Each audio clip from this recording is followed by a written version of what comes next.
नमस्कार, जय हिंद। कैसे हैं आप सभी? आप सभी का स्वागत है आपके अपने परिवार में। दोस्तों, मैं सोच रहा हूँ कि आप स्वस्थ होंगे, मस्त होंगे। एक दो दिन से अपनी क्लास नहीं आ रही थी दोस्तों, थोड़ी तबीयत खराब थी, इस वजह से क्लास नहीं आ पाई।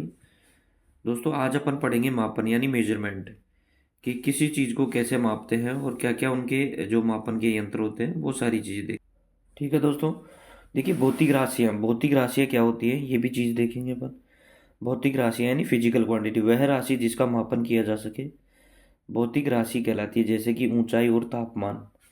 ठीक है, ऊंचाई है उसको माप सकते हैं अपन। तापमान है टेम्परेचर, कभी भी किसी बच्चे को बुखार हो गया या बड़ों को बुखार हो गया तो अपन उसका टेम्परेचर मापते हैं, किसको कितना बुखार है, तो अपन तापमान को भी माप सकते हैं। ठीक है। भौतिक राशियों का वर्गीकरण देखो, भौतिक राशियाँ का जो वर्गीकरण किया ना, तो वो दो प्रकार से किया। दिशा एवं परिमाण के आधार पर, कि जिस राशि के अंदर दिशा के साथ साथ परिमाण भी है तो अपन उसको भौतिक राशियाँ कह सकते हैं। एक किया मापन और मात्रक के आधार पर। ठीक है दोस्तों, तो दो प्रकार से किया। फर्स्ट टाइम तो भौतिक राशियों का वर्गीकरण किया दिशा एवं परिमाण के आधार पर और मापन और मात्रक के आधार पर। ठीक है। दिशा एवं परिमाण के आधार पर कैसे किया दोस्तों? दिशा एवं परिमाण के आधार पर बताया कि राशियाँ दो प्रकार की होती है। एक तो अदिश राशि जिसे अपन स्केलर क्वांटिटी कहते हैं, और एक होती है सदिश राशि जिसे अपन वेक्टर क्वांटिटी कहते हैं। ठीक है दोस्तों। फिर इसके बाद बताया उसने कि जो मात्रक के आधार पर किया अपन ने, वो है कि मूल राशियाँ होती है, एक व्युत्पन्न राशियाँ होती है और एक पूरक राशियाँ होती है। ठीक है दोस्तों। तो देखो, अपन को ये चीज़ें समझ में आ जानी चाहिए। अगर मान लो अपने पास क्वेश्चन भी आ जाए तो हम बता सके कि दिशा एवं परिमाण के आधार पर राशियाँ दो प्रकार की हैं, अदिश एवं सदिश। मापन एवं मात्रक के आधार पर राशियाँ तीन प्रकार की हैं, मूल राशियाँ, व्युत्पन्न राशियाँ, पूरक राशियाँ। ठीक है दोस्तों।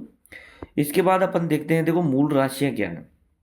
फंडामेंटल क्वांटिटीज, जिन राशियों की अभिव्यक्ति एवं भौतिक राशियों पर निर्भर न होकर पूर्णतः स्वतंत्र होती है, मूल राशियाँ कहलाती हैं। तथा इन राशियों की मात्रक मूल मात्रक होती है। जैसे मान लो कोई भी राशि हो जो किसी अन्य राशि पर डिपेंड नहीं है, ठीक है, तो वो क्या होगी? मूल राशि होगी। ठीक है दोस्तों। तो ये अपन ने देखा कि मूल राशि किसे कहते हैं, ये चीज अपन ने देखी है। इसके बाद इसने क्या बता रखा है कि जो मूल मूल भौतिक राशियां सात प्रकार की होती है। ठीक है दोस्तों।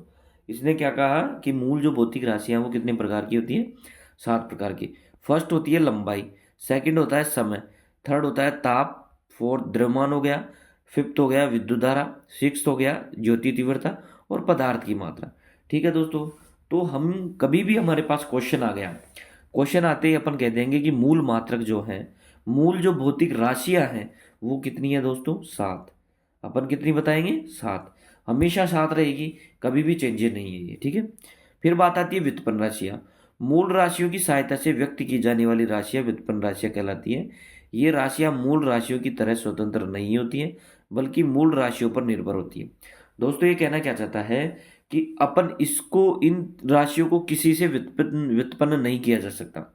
ये लंबाई अपने आप में एक मूल राशि है, समय अपने आप में मूल राशि है, ऐसी ज्योति तीव्रता अपने आप में मूल राशि है, और पदार्थ की मात्रा भी अपने आप में मूल राशि है। अपन इसको चेंज नहीं कर सकते। लेकिन दोस्तों, जो व्युत्पन्न राशियां होती है वो इन सातों जो मूल मात्रक हैं, मूल भौतिक राशियां, उनसे मिलकर बनी होती हैं व्युत्पन्न राशियां। यानी कहने का अर्थ ये है कि अगर मूल मात्रक नहीं हो तो व्युत्पन्न राशियां भी नहीं होंगी। ठीक है दोस्तों। इसके बाद क्या कहते हैं? पूरक राशियां। जैसे मान लो अपन व्युत्पन्न राशियों के एग्जाम्पल देखें तो चाल हो गया। तो चाल क्या है दोस्तों? चाल बराबर दूरी बटे समय। अब समय देखो एक मूल मात्रक है और दूरी भी एक मूल मात्रक है, दूरी या लंबाई कह दो। क्षेत्रफल वह, क्षेत्रफल क्या होता है दोस्तों? क्षेत्रफल भी एक क्या है? व्युत्पन्न राशि है। ठीक है। आयतन भी। अब आती है पूरक राशियां। पूरक राशियों को वृत्त और गोले की ज्यामितीय मात्राएं भी कहते हैं, जिन्हें क्रमशः रेडियन और स्टेरेडियन कहता है। यानी जो पूरक राशियां हैं वो कितनी है? दो है दोस्तों। एक तो होती है समतल कोण रेडियन और एक होती है ठोस कोण रेडियन। ठीक है। ये दो राशियां हैं। अगर इसके आगे की बात करें, अपन इसके आगे आगे की बात करें तो ये कहना चाहता है कि प्रत्येक मापी गई मात्रा यानी इसके परिमाण में एक संख्या और एक मात्रक होता है। अगर बात करें कि कोई भी परिमाण में अगर कोई भी राशि माप रहे हैं अपन, तो उसका एक तो परिमाण होता है और एक होती है संख्या। ये तो हो गई उसकी संख्या, ये उसका परिमाण हो गया। ठीक है। यानी अपन ने लिखा 4 द्रव्यमान। जैसे बल बराबर 4 न्यूटन है, 4 न्यूटन है, तो न्यूटन क्या है दोस्तों, एक इसकी क्या है जो मात्रक है न्यूटन। ठीक है, राशि जो होगी ये यहाँ होगी प्रत्येक 4 संख्या होगी। ठीक है दोस्तों, ये अपन ने बता रखा। अब देखो यहाँ इसने बता रखा है सारा सिस्टम कि सिस्टम ऑफ यूनिट, लंबाई, द्रव्यमान, समय। देखो यहाँ बता रखा है सेंटीमीटर में माप सकते हैं इसको। देखो यहाँ सिस्टम ऑफ यूनिट बता रखा है सीजीएस पद्धति, एफपीएस पद्धति, एमकेएस पद्धति, 3 प्रकार से। जैसे कि एग्जाम्पल के तौर पे अपन देखें लंबाई का मात्रक, तो लंबाई को सीजीएस पद्धति में सेंटीमीटर से मापा जाएगा, एफपीएस पद्धति में फुट से मापा जाएगा और एमकेएस पद्धति में मीटर से मापा जाएगा। फिर बात आती है द्रव्यमान की, तो द्रव्यमान को अपन सीजीएस पद्धति में ग्राम से मापेंगे और एफपीएस पद्धति में पाउंड से मापेंगे और एमकेएस पद्धति में किलोग्राम से मापेंगे। ठीक है, फिर बात आती है समय, तो समय को अपन सेकंड में मापेंगे, फिर सेकंड में माप सेकंड, यानी समय का मात्रक हमेशा क्या रहेगा, समय का मात्रक रहेगा वो सेकंड रहेगा।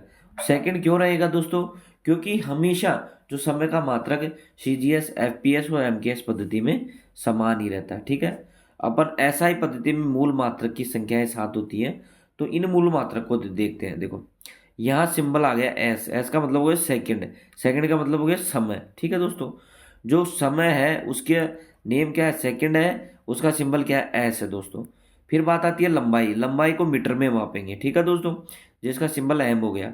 फिर बात आती है द्रव्यमान की, तो द्रव्यमान को किस में मापेंगे, किलोग्राम में मापेंगे। ठीक है दोस्तों, तो ये प्रॉपर तरीके से अपन को दे रखा है कि किलोग्राम में, इसका मात्रक केजी हो गया। विद्युत धारा है, विद्युत धारा को एम्पियर में मापेंगे और इसका सिंबल ए हो गया। ताप है, ताप को केल्विन में मापेंगे और इसका सिंबल के हो गया। पदार्थ की मात्रा है, इसको मोल में मापेंगे, मोल में, और ज्योति तीव्रता है उसको कैंडेला में मापेंगे, सीडी में। ठीक है दोस्तों, ये चीजें हो गई अपनी कि मूल मात्रक क्या होता है। मूल मात्रकों को अपन ने देखा भी, मूल मात्रक के जो सिंबल्स हैं वो भी देखा, और जैसे समय है, लंबाई, द्रव्यमान, विद्युत धारा, ताप, पदार्थ की मात्रा और ज्योति तीव्रता, इन सबको किस नेम से पुकारा जाता है, यानी लंबाई को किस में मापेंगे, समय को किस में मापेंगे, द्रव्यमान को किस में मापेंगे, अपन ने ये चीज भी देख ली है। ठीक है दोस्तों, इसके बाद देखो, इसके बाद आती है व्युत्पन्न राशियां, कि किसी जैसे मूल राशियां हैं उनसे व्युत्पन्न करके राशियां निकालिए बनने। जैसे भौतिक राशि क्षेत्रफल है, क्षेत्रफल का मतलब होता है मीटर स्क्वायर, यानी क्षेत्रफल का मतलब क्या हो गया, मीटर स्क्वायर। फिर यहाँ आयतन है, तो आयतन का मतलब हो गया मीटर क्यूब। ठीक है, घनत्व की बात करें तो द्रव्यमान बटे आयतन हो गया। अगर चाल की बात करें तो मीटर पर सेकंड हो गया, यानी दूरी बटे समय हो गया। त्वरण की बात करें अपन तो मीटर पर सेकंड स्क्वायर हो गया। ठीक है दोस्तों, उसी प्रकार अगर बल की बात करें तो बल का ऐसा ही मात्रक न्यूटन भी होता है, जिसे किलोग्राम मीटर पर सेकंड के हिसाब से भी लिखा जाता है। यानी बल गुणा बल बराबर द्रव्यमान इंटू त्वरण, द्रव्यमान गुणा त्वरण की बात करें, द्रव्यमान गुणा त्वरण। संवेग की बात करें किलोग्राम मीटर पर सेकंड, आवेग की बात करें न्यूटन सेकंड, दाब की बात करें बल बटे क्षेत्रफल हो गया। कार्य या ऊर्जा का बात की करें तो इसे जूल में नापते थे। ठीक है दोस्तों, शक्ति की बात करें तो जूल पर सेकंड वाट में हो गई। ठीक है दोस्तों, यहाँ आते हैं लंबाई के मात्रक हैं। जैसे मान लो अपन बात करें लंबाई के मात्रक में, 1 यार्ड बराबर 36 इंच होता है। कितना होता है, 1 यार्ड बराबर। दोस्तों ऐसे मात्रकों को आपको याद रखना चाहिए कि 1 यार्ड बराबर क्या हो सकता है, 1 यार्ड बराबर क्या हो सकता है, 1 यार्ड बराबर 36 इंच होता है। और 1 फुट बराबर क्या होता है दोस्तों, 1 फुट बराबर 12 इंच होता है। और 1 इंच बराबर 2.54 सेंटीमीटर होता है। क्या होता है, 2.54 सेंटीमीटर, यानी 1 यार्ड बराबर 36 इंच हो गया। 1 यार्ड बराबर 1 फुट बराबर 12 इंच हो गया, यानी 3 फुट का 1 यार्ड होता है। ठीक है दोस्तों, ना ना ना 36 इंच, 3 फुट का 1 यार्ड हो गया। ठीक है, ऐसे लगा लो, या 36 इंच का 1 यार्ड हो गया, और 1 इंच बराबर 2.54 सेंटीमीटर होता है। ठीक है दोस्तों, तो इस चीज को भी आपको प्रॉपर तरीके से ध्यान रखना। अब बात आती है खगोलीय इकाई। खगोलीय इकाई दूरी नापने की एक इकाई है जो पृथ्वी से सूर्य के लगभग 150 मिलियन किलोमीटर के बराबर है, यानी एस्ट्रोनॉमिकल यूनिट। यानी एक खगोलीय इकाई बराबर कितना होता है, 1.496 गुणा 10 की पावर 11। 1.496 गुणा 10 की पावर 11 को हम क्या कहेंगे, एक खगोलीय इकाई कहेंगे। 1.496 गुणा 10 की पावर 11 कितना कहेंगे दोस्तों, 1.496 गुणा 10 की पावर 11 मीटर को अपन एक एयू कहेंगे, यानी एक एस्ट्रोनॉमिकल यूनिट कहेंगे। ठीक है दोस्तों, तो ये चीज अपन को पता होनी चाहिए। फिर बात आती है प्रकाश वर्ष, यानी प्रकाश वर्ष अगर बात करें तो नाम तो सुनने में आता है कि समय का मात्रक है। क्या है? समय का मात्रक हो सकता है, बट ये समय का मात्रक नहीं है दोस्तों, ये दूरी का मात्रक है प्रकाश वर्ष। यह एक वर्ष में प्रकाश द्वारा निर्वात में तय की गई दूरी होती है, और एक वर्ष बराबर, एक प्रकाश वर्ष बराबर 946 गुणा 10 की पावर 15 होता है दोस्तों। ठीक है, तो ये चीज़ें भी अपन को ध्यान में होनी चाहिए थी। ठीक है दोस्तों, ये चीज़ें ध्यान में होनी। एक प्रकाश वर्ष बराबर कितना होता है? 909.46 गुणा 10 की पावर 15। ठीक है दोस्तों, ये एक पारसेक होता है, ये भी दूरी की इकाई है, जिसे 3.1 इंटू 10 की पावर 16 मीटर होता है, यानी 3.26 लीप ईयर। ठीक है, ये हो गया। इसके बाद देखो, ये आपको सिंबल्स दे रखे हैं दोस्तों, इनको याद रखना है। जैसे 10 की पावर 24 को अपन योटा कहेंगे और इसका सिंबल वाई होगा। 10 की पावर 21 हो गई, इसको अपन जेटा कहेंगे, इसका जो सिंबल हो गया जेड हो गया। 10 की पावर 18 है, एक्सा कहेंगे, इसका सिंबल ई हो गया। 10 की पावर 15 को पेटा कहेंगे, सिंबल पी है। 10 की पावर 12 को टेरा कहेंगे, टी है। 10 की पावर 9 को गीगा कहेंगे, जी है। 10 की पावर 6 को मेगा कहेंगे, एम है। 10 की पावर 3 को किलो कहेंगे, के है। और 10 की पावर 2 को हेक्टो कहेंगे, एच है। और 10 की पावर 1 को डेका कहेंगे, डी है। ठीक है, फिर ये माइनस में चलते हैं दोस्तों, जो 10 की पावर-1 बराबर डेसी हो गया, 10 की पावर-2 बराबर सेंटी हो गया, 10 की पावर-3 बराबर मिली हो गया, 10 की पावर-6 बराबर माइक्रो हो गया, 10 की पावर-9 बराबर नैनो हो गया, 10 की पावर-12 बराबर पिको हो गया, 10 की पावर-15 बराबर फेम्टो हो गया, और 10 की पावर-18 बराबर एटो हो गया, 10 की पावर-21 बराबर जेप्टो हो गया, और 10 की पावर-24 बराबर योटो हो गया। ठीक है, ये हो गया। ठीक है, अब यहाँ से हो गया, ये 3 किलोमीटर हो गया। इसको अगर देखो, सीधी सी बात ये बता रखा है, अगर मान लो किलोमीटर को मीटर पर सेकंड में बदलेंगे तो 5/18 से गुणा करेंगे, और अगर मीटर पर सेकंड को किलोमीटर में 18/5 से गुणा करेंगे। ठीक है दोस्तों, कुछ महत्वपूर्ण मापक यंत्र हैं। अल्टीमीटर उड़ते विमान की ऊंचाई, एमीटर होता है विद्युत धारा में। देखो, किसको किस चीज़ में मापते हैं, ये चीज़ भी अपन को दे रखी है। ठीक है दोस्तों, अल्टीमीटर होता है जो उड़ते विमान की ऊंचाई को, एमीटर होती है विद्युत धारा को मापने के लिए, बैरोमीटर होता है जो वायुमंडलीय दाब को मापते हैं, एनीमोमीटर होती है वायु की गति को मापते हैं, फेदोमीटर होता है सागर की गहराई को मापते हैं, गैल्वेनोमीटर होता है विद्युत प्रवाह के मापों। देखो, गैल्वेनोमीटर क्या बताता है कि इधर से विद्युत, यानी विद्युत प्रवाह है या नहीं, यानी विद्युत का उपस्थिति को बताता है। हाइड्रो का मतलब होता है तरल पदार्थों का अपेक्षित घनत्व। हाइग्रो आर्द्रता मापता है। मैनोमीटर होता है गैस का दबाव मापता है। माइक्रोस्कोप से छोटी वस्तुएं देखते हैं। रक्तदाब मापी तो रक्त को मापता है, और पर्यवेक्षक दिल की धड़कनों को, आवाज को विश्लेषण करता है। ठीक है दोस्तों, तो ये चीजें अपन को ध्यान में होनी चाहिए कि क्या क्या है। फिर बात आती है देखो यहाँ पे कि टैकोमीटर। टैकोमीटर क्या होता है? सॉफ्ट की घूर्णन गति होती है। टैकोमीटर होता है सॉफ्ट की घूर्णन गति। कैलोरीमीटर होता है निहित ऊष्मा।